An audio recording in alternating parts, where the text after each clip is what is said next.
As of Halloween, the following day, you won't be able to buy e-bike batteries on eBay, and you won't be able to sell e-bike batteries on eBay. I've had a good look through it, and it looks like homebrew e-bike kits and homebrew e-bikes are also going to be prohibited for sale. So let's get into that.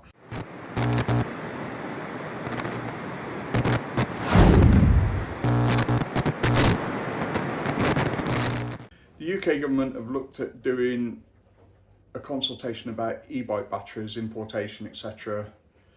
on the recommendation of the fire service, and this might cause problems down the road with importing batteries from China. I don't know how much control they want over it, but this doesn't seem like a good thing. And with the eBay thing, I can also see Amazon following suit. They don't want a reputation of selling fire starters on their online store either. So I think we're going to see that within a month or two. I think we're going to see Amazon follow suit. On the subject of batteries, the Chinese, headed by, I think it's the owner of Yadia, the e-bike company, are looking at doing their own version of safe batteries.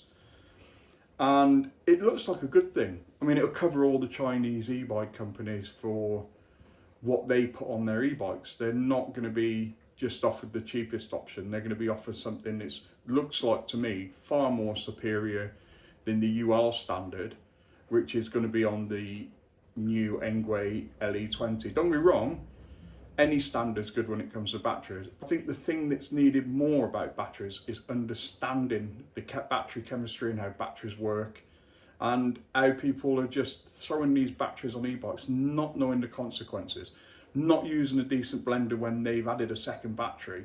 I mean, some of these guys are just fusing these wires directly in and wondering why the batteries catch fire. There's a reason that we use a battery blender.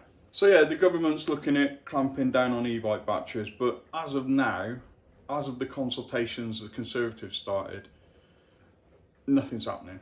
And I can't see anything happening in the foreseeable future, because they've got a lot of fires of their own to put out at the moment.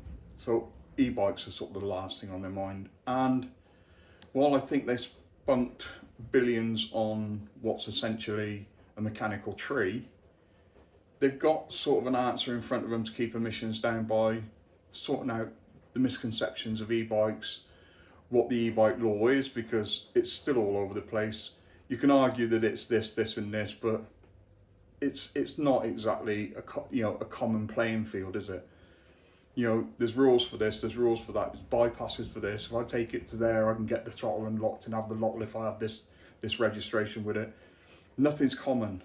And within that, until they sort out a standard for e-bike law, and that's from the off, we need to have a standardised e-bike law for e-packs. And, you know, no bypassing by taking it to a test centre, getting the throttle legalised, whatever. There needs to be a standardised law. And throttles should be just automatic up to 15 mile an hour or 15.5 mile an hour as standard. It doesn't matter how you get to 15.5 mile an hour. Nobody's hitting a button with the throttle and going into hyperspace. It just makes the bike more accessible for the disabled, for people with mobility issues, and that's the bit the government's not getting. You know, you can argue all day long that you don't need a throttle, and in fact on my Ebike Engine Pro 2.0 I've removed it, and mainly because it's a police magnet. You don't want the police coming over, however legal your bike is, and saying, well, it's got a throttle, and then having to explain, well, it's legal up to 4 mile an hour, and that's all this does. And to be honest, a 4 mile an hour throttle, chocolate fire guard, it's absolutely useless. It's just walk mode. And if you're trying to start on a hill with that throttle, you're getting nowhere. And this comes in when it comes to cadence sensor bikes. So with a torque sensor, once you start pedaling, and as I explain to people time and time again, it's like having a throttle for your feet. Now with a cadence sensor, it can take 1.5 to 2 times of a revolution of that crankset to get the bike into motor mode. With a torque sensor, it's almost instantaneous. And this is why I was able to take it off my Engine Pro 2.0. It's got a torque sensor. And torque sensor bikes to me, are far superior than cadence sensor bikes, but they both have their place in society. Like I said, if you've got mobility issues, you need to be able to get that cadence sensor going as fast as you can, because you may not have the pressure in your legs to be able to pedal a bike that's got a torque sensor. I keep telling everybody, 15.5 mile an hour and throttle up to 15.5 mile an hour, everybody would be happy with for now. And it's just a simple rule change. But will the government listen? Who knows? I agree with some of the comments from the Chinese saying that a lot of these e-bike fires, and this is agreed with the UK Fire Service, that a lot of these fires are caused by bikes that have been cobbled together. They're homebrew e-bikes, and even when you have a look on the news, you can tell these things are cobbled together.